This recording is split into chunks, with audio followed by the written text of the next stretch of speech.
Hey guys, Hey, happy 4th. let us know if you can't hear us. Yes, happy Independence Day.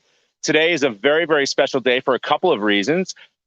First and foremost, today is the 4th of July, the birth of our nation and the birthday of our nation, and also the birthday of We the Patriots USA. Yes, we're officially 1 year old. And We've done a lot this year. What a year to be alive and to be busy, right? absolutely, absolutely. So the other reason it's special is it's been a while since you've seen Dawn and I in the same frame. You notice there's no dividing line this time. We're actually here together on vacation. We met up on vacation here, and we just thought it'd be a perfect opportunity to come live to you. It's my first outdoor live on my phone, so I apologize if there's any technical glitches or if it's not quite as steady. I'm literally standing, just holding this up. So I'm not in the comfort of my office where you usually see me, but I am very, very happy to be away. We have traveled out of the blue state region of insanity. Yes, away from all other blue state regions of insanity. The deep blue prison state, as I like to call it. And we are having a great time in a freedom-loving area. So I want to talk a little bit about today what we've done over the past year, Don. So I want to start out, maybe if you want to kick it off, sort of reflecting on some of our accomplishments this past year, because it really has been an incredible year, even though it's been a really difficult year for so many people. But just talk a little bit about what's happened in the last year. Yeah, it's been a whirlwind, that's for sure. Most of you know that We the Patriots USA was founded because we realized the deep state of lack of independence that our country was in, and we needed to take further action. There are tons of great people and tons of great organizations out there doing great work. We started out really wanting to bridge the gap and bring people and bring organizations together and form a nationwide network so that we can work together, really coming together in large numbers to accomplish many things, and also independently doing all of our own things the way that we have been doing. So we're still working towards that goal. But we really took a large shift and decided to take on more lawsuits because we were finding that, we were doing all these protests and rallies and are educating people and all the great things that many of us have been doing for quite some time, which is excellent. And it wakes people up in your local communities, which is amazing. And you can get those support networks and things like that. But it wasn't having a big enough effect, we felt, nationally. So the way that we feel that we can really take things back is by winning in the courts, even though we do realize there is corruption, right? We know that there are a lot of corrupt judges and things like that. We get that. We're not blind to that fact. But we're having some significant gains. And if we continue down this path, especially in the blue states, if we have wins, that'll set a really good precedent for the red states to follow and to really adhere to. And we'll have some strongholds, which we desperately need. So, most recently, we had our wins against Yale and the U of M, which were fantastic. And I do think that will set some legal precedents that universities cannot force this COVID poison shot on our youth and on students, and we're not going to stand for it. So we're excited about some of the things that we've already accomplished. There's way more in store for the coming year. We're glad that you guys are here and, in support and doing all that you do and sharing this live and donating and doing whatever you're doing in your local areas and however you're taking action. This is a really important day, especially as a veteran. I'd just like to thank all of our fellow veterans, everyone who has fallen. They didn't take it lightly, neither should we. We're fighting for independence, but not only do we need to retain what we still have left, we need to take back what's ours. So we're not independent in the first place, right? We're all slaves to the tax system that they have us all under. And I think over the last year and a half, many people have realized we're also slaves to the media, slaves to the pharmaceutical stronghold, and so many other things. And I'm glad that more people are waking up. So I see some questions are coming in. Yes, we will address a couple of those questions. We just wanted to throw some things out there. Brian, if you want to speak to some of the other accomplishments over this past year. Sure. Thanks, Don. So there we go. Let's get us both in the frame. So, yeah, first of all, let me say, Don, thank you for your service, as always. You mentioned our veterans, and we are indebted to all of you who have, sacrificed everything or put everything on the line for our freedoms. And that's what we continue to do here in civilian life, right?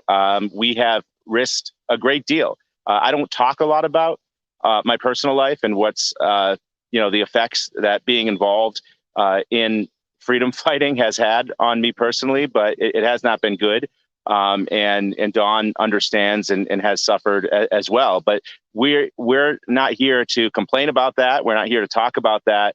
But just know that for every one of us, and I think in a lot of ways this past year really was illustrative of that, is that every one of us was suffering in some way. All of us who decided to take off a mask when we walked into a store, all of us who or never put one on in the first or never put one on in the first place, or stood up to our employers and said, this is wrong. These mandates are wrong. What you're doing is wrong, and risked. And some of us even lost our jobs over this. So all of us, it's not just about Dawn and I.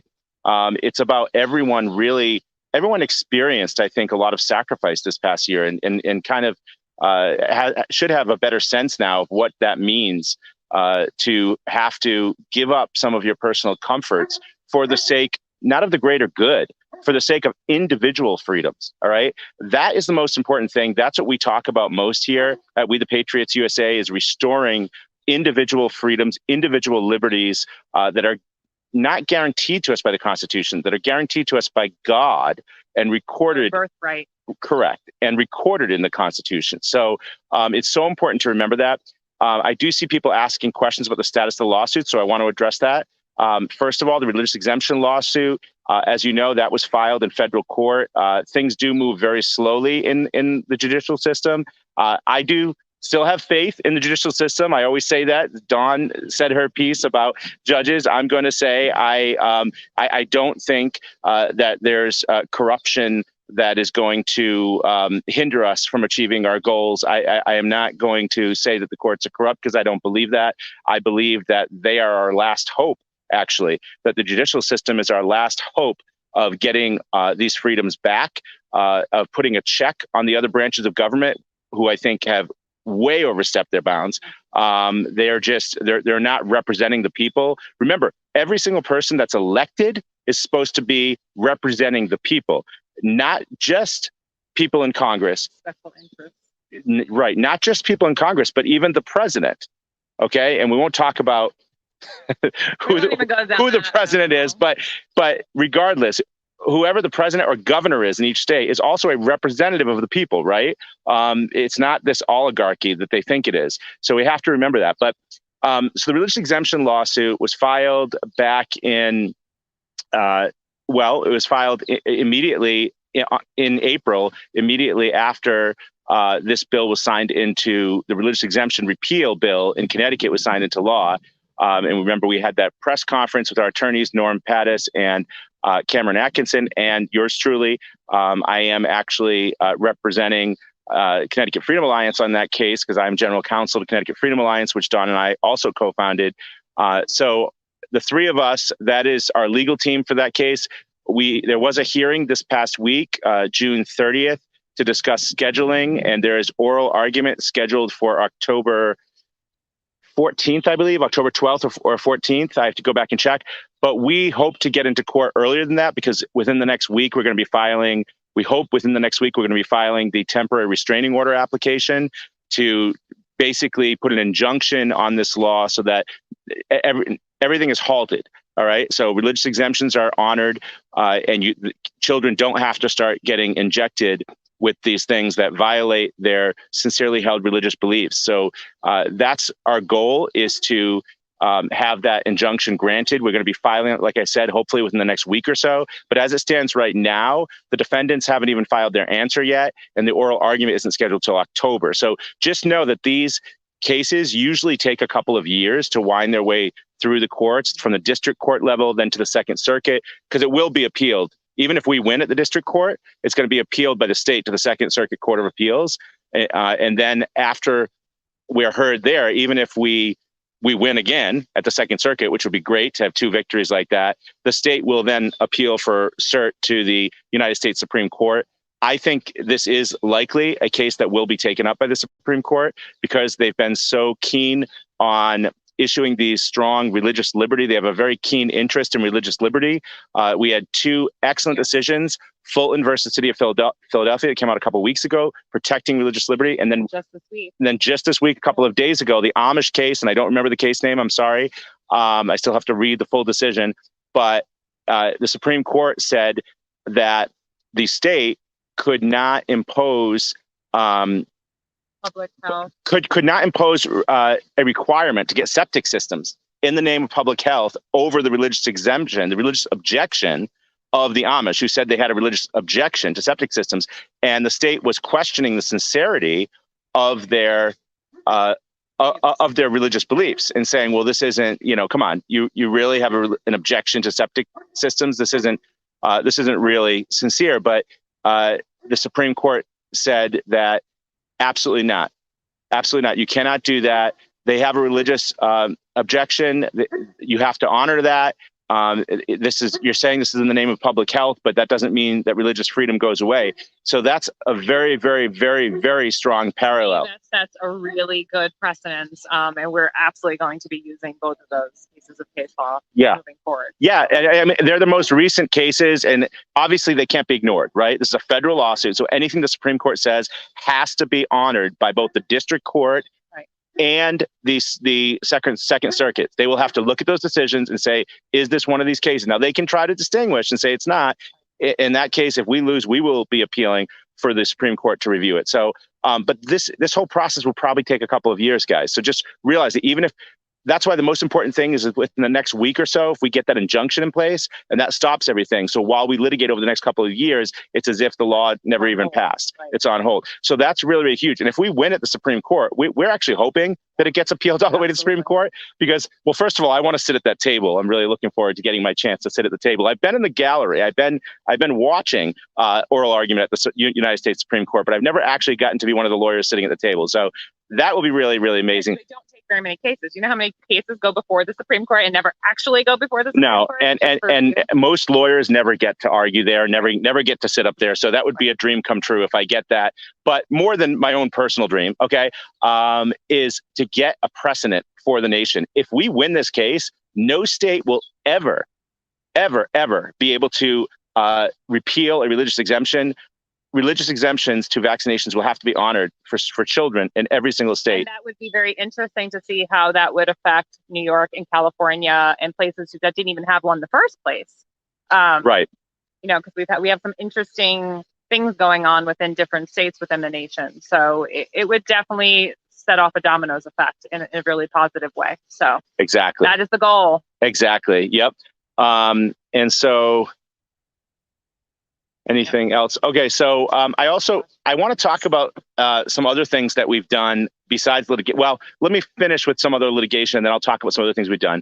And it is really hot here, by the way. It's like we're in the shade, so it's not so bad right now.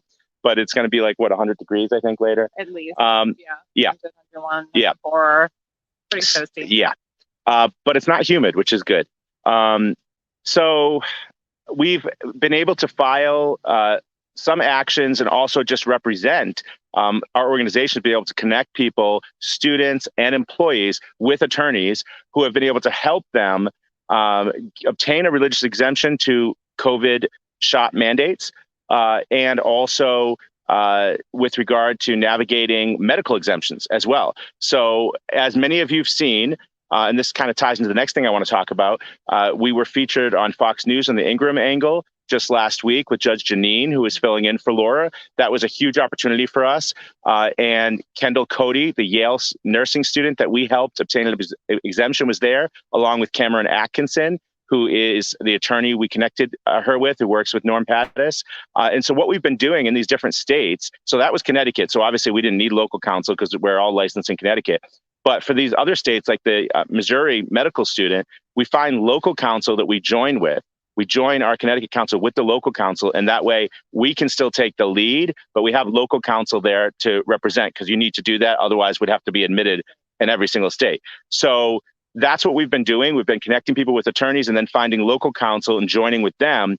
And so we wrote a letter on behalf of the medical student in Missouri, and within a half an hour, they responded and said that they were going to the state was going to take jurisdiction over her case because it was a discrimination complaint against her medical school. So we won very quickly there in that aspect of the case, but that's ongoing. We also, with the Yale student, we were able to help her not only get a religious exemption, but to change the policy. Yale originally said that no health sciences students could have a religious exemption, that religious exemptions were only available, would only be considered for other students. Discrimination, right? Yeah, exactly. And it's totally arbitrary and capricious because why are you going to just exempt medical health science students? It doesn't make any sense. It's not a win just for this lovely young woman. It's a win for any medical student attending Yale University, and hopefully other universities will take note. That's really the intention here. It's like it's a wake-up call for them. Mm-hmm. And we're coming. Right, we sure are. And what else was so great about that is leads me into the next thing that I want to talk about, is that more and more people are, the fact that we were on Fox News was huge. Why? Because people now know who we are. They know we're out here and they know that we can help. And that's good for two reasons. Number one, obviously for the people that we want to help, they know where to find us now. Okay. And the people who are thinking of discriminating or who are currently discriminating know that we're watching and that we are absolutely going to take action if we see, whether it's a state government, a federal government, whether it's a private business employer, a university, public or private university. If you are discriminating, we will be taking action. We will be representing people. We have a network of attorneys all across the country now. So it was very good to sort of, that's the shot across the bow for us to be on that program the other night. And we've had a great year with regard to media, haven't we? Yep. What are some of the highlights? I know what your highlight was. The Blaze. I mean, well, let's talk about your highlight back in December. Which one was that? I can't even keep count of everything. Mike Adams. Oh, yes. Being on the Mike Adams show was pretty cool. That was she's been a follower and a fan for well over a decade. So that was a really great thing. We were on. Fun interview. Yeah, we were on with Mike. We had great response from that. Also, The Blaze, I was on with Dan Horowitz twice, talking about the mask lawsuit and mask mandates. And I'll talk a little bit about the mask lawsuit in a second. And just a variety of different things, like with Ricky Baranda's show. We were on there several times. I know you've been on a few more times. Yep. Ricky, the Ripple Effect podcast. Shout out to Ricky. He does great work, as well as the Union of the Unwanted. He invites me on to be part of that roundtable, which is really, really cool to be. I mean, some of the people he has on there are just absolutely amazing. We had Judy Mikovits last time I was on with G. Edward Griffin another time. I mean, just really, really amazing people who have been doing this a lot longer than me. So, last and not least, of course, was the 24-hour vaccine awareness marathon that Brian did almost single-handedly last year. He's an animal, this guy right here. 24 hours straight, no sleep, way too much caffeine, even though he doesn't drink coffee.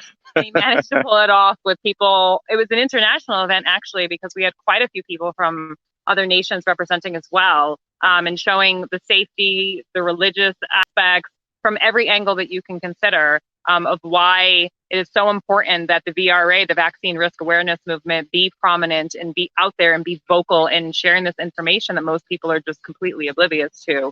And that'll be coming up again. And we're doing it. I was going to say, we're doing it again. I'm looking. Ricky told me, if I could just mention Ricky, he thinks I'm a little crazy because last time I was on his show, I was saying that how much I was looking forward to it. And he's like, I can't believe you'd want to do that again. I can't believe you even did it once. I remember when he came on, I think it was around 5 a.m. Ricky came on. Maybe it was a little later than that. It was like 6 or 7 because you were up. And you said you saw that I was talking to Ricky. So he said, I can't believe that you're still coherent. Like, you actually are still being insightful. And it was a really good compliment. But I just always have energy. I definitely don't need to be drinking caffeine. Like she said, I don't drink coffee, but I do drink caffeine. And I definitely probably don't need it. But I'm really looking forward to it. It should be fun. Dawn, hopefully we'll be able to jump in with some of the segments. And Jen, again, we're going to contact her and see if hopefully she can help us out with some interviews as well. And we'll get a few hosts together this time. So at least maybe I can get a couple of hours of sleep. And if you have any suggestions for new people that you may want to see on, some other content to cover, we're all ears. So info@wethepatriotsusa.org. Or you could submit something through the website, www.wethepatriotsusa.org. While you're browsing on the website, please check out the Patriot Support Network. We're working really hard to stop the shots. That's our campaign name, Stop the Shots, Mandates, and More, because we need to raise additional funds for all of these lawsuits that we're assisting in. Some are our lawsuits, And then there are other lawsuits that we're assisting other individuals and other organizations with. So we really need to keep bringing those funds in for that. So if you could kindly make a donation, share, and spread the word, that would be fantastic. Yeah, I want to talk just for a moment about donations, because every time I come on to do a show, do a live, whatever, I talk about money, and I hate talking about money. All right. I wish we never had to talk about it. I wish if we were independent. I was going to say, if I was independent, that's what I was just about to say. I could, if I hit Powerball or something or Mega Millions, you wouldn't ever hear me talk about money again. But neither of us has hit that yet. Okay. So for the time being, we do have to talk about money. I've never even played, so it's hard for me to win. Yeah. Well, I do once in a while. All right. We set a goal of 5, and by the way, Kendall was there. Yes, hi, Kendall. Thanks for watching. She's a great friend and a volunteer now for us as well. So thank you so much for stepping up to not only, obviously give us some publicity and advertise the group and support us that way, but she's also stepped up to do some work for us. So that's another thing we could use help for. If any of you have skills, we could definitely use help promoting, especially with fundraising. Why is fundraising so important? Okay, so the Stop the Shop Mandate and More campaign that Dawn just mentioned is a litigation campaign. So we can file these lawsuits. I have a list of plaintiffs down the street and around the corner that we're not able to help right now. We literally get hundreds of emails a day from people all throughout the nation.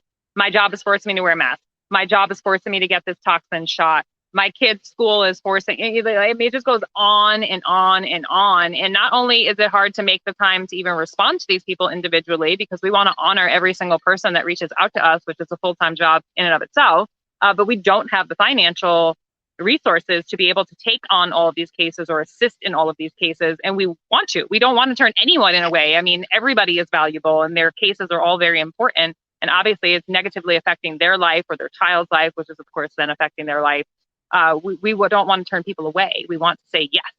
But we can't say yes without the funds, which is what it boils down to. Right. So the goal of $500,000 may seem like a lofty one, but it's actually hardly any cases. It's very small. So each we need more like $500 million to help everybody that's reaching out. Exactly. I mean, one case could be $100,000. Oh, easy. Okay. So you're talking about one lawsuit, 100. So that might only be 5 lawsuits. Okay. To fund 5 lawsuits. So 500,000 is just to get us started. So we pick, right now, we are sort of cherry picking. What are the most strategic lawsuits that we can bring to help people and to set a precedent for others? Right. Because it's not just randomly anyone who calls us, we're just going to bring a lawsuit, because that can be very foolish and can end up backfiring. You want to be very strategic about where you're filing, what case you're filing, who you're filing against, who your plaintiff is. There's a lot of considerations when you choose to take a case. And as some of you may or may not know, lawyers are not required to take a case. Okay, once you decide to take a case, then you're obligated. You've got a commitment, right? Thank you, Margaret, for sharing our website. I appreciate that. Yes, thank you so much. Because I can't chew gum and talk and walk and all this other stuff. This one can do all that, but she's not holding the phone today. All right. So it's going to take a lot of support from all of you. And we have had some very generous donors. Okay. We had someone step up, and these are anonymous donors, so I'm not going to say names. We don't even know some of them. Some of them we don't even know.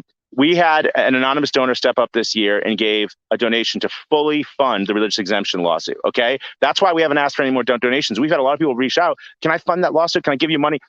Please just make a general donation, because we have a lot of other lawsuits.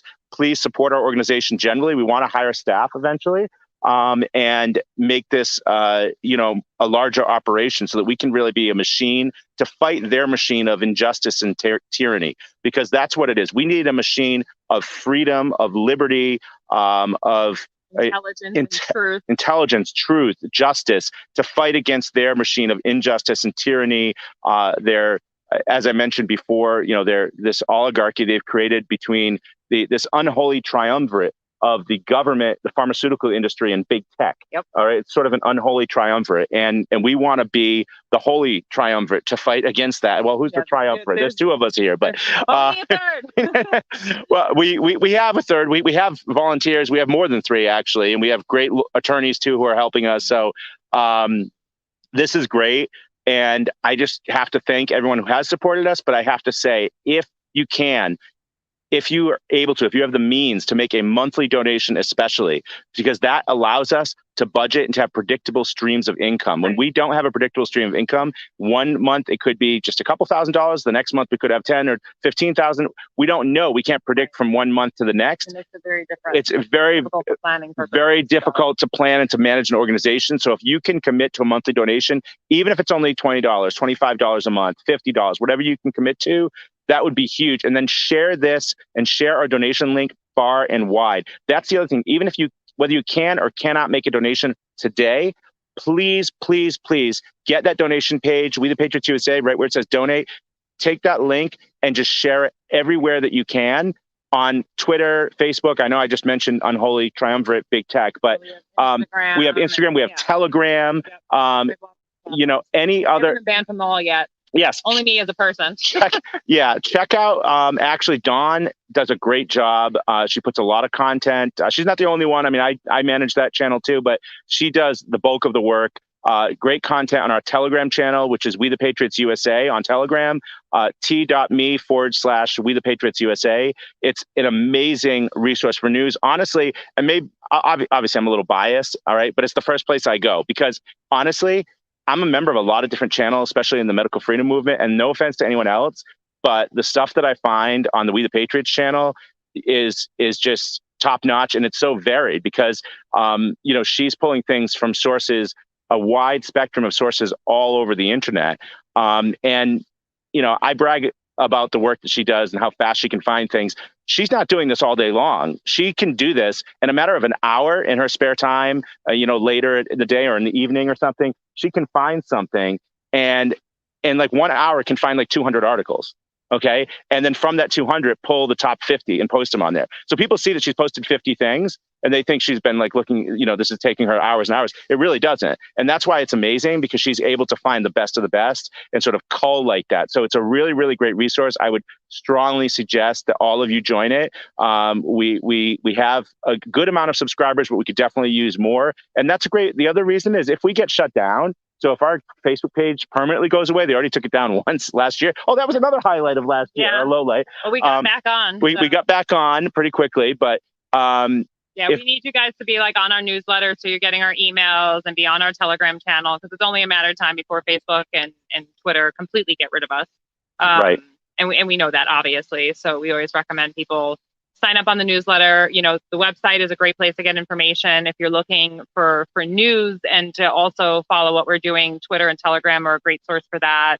But if you're subscribing to our newsletter, it's just going to be about what we're doing, like what cases we're involved in and things like that. So it's very specific to what we specifically are doing, whereas we're posting other content as well on those other platforms. So it's really, you know, choose your favorite thing, whatever you're looking for there. Right. Well, exactly. And so there's a great content too on our website, and we want to build that up more as well. We could use help as well, developing the website and building that out.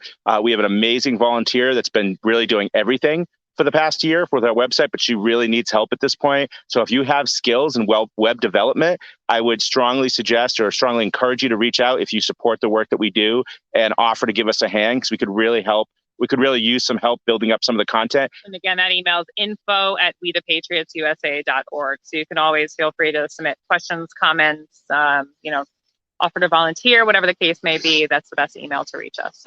So in closing, because I wanted to keep this to a half an hour, I just thought of that right now, that we should keep it to a half an hour. I see it's at 28 minutes and 42 seconds. Do you have anything you want to say in closing on this Independence Day, the birthday of our nation and of We the Patriots USA? I just hope that everyone's taken some time to reflect on what has transpired over the last year and where we're looking to go.